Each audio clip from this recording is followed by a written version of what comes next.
Швейцарын тансаг зэрэглэлийн цаг үйлдвэрлэгч Omega брэнд нь 1940-од оны хронограф функцтэй Speedmaster загваруудаас санаа аван Chronoscope нэртэй шинэ коллекц бүтээжээ.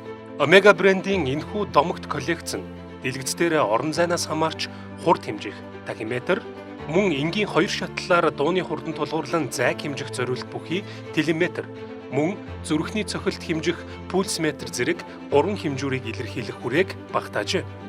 Коллекцийн бүх загварыг 43 мм зузаантай өнгөлж зүлгсэн гангаар бүтээсэн бөгөөд үрээг нь цэнхэр болон харунгийн аноджуулсан хөнгөн цагаанаар урлаж араб тоо болон брендийн онцлог Omega тэмдгийг байршуулжээ.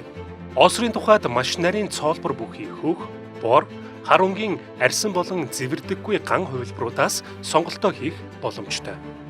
Цаг тус бүрд тус брендийн үйлдвэрлэдэг Omega Coaxial Master Chronometer Caliber 99-8 хөдөлгүүрийг ашигласан бөгөөд нэвт харагдах болор тагтаагаар бүтээсэн байна. Мөн цэнгээ хадгалах хугацааг нэмэгдүүлэхийн тулд DLC бүрхүүлтэй хос дамрыг нэмж суйрлуулсан байна.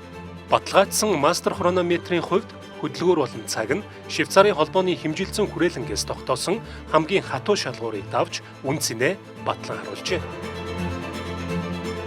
Тус коллекцийн өөр нэгэн онцгой загвар бол Bronze Gold юм.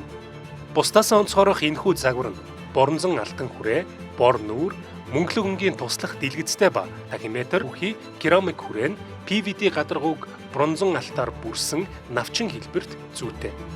Түүнчлэн бор өнгийн арьсан осор, алтан түгжээ зэрэг нь энэхүү загварын тансаг байдлыг улам тодотгоно.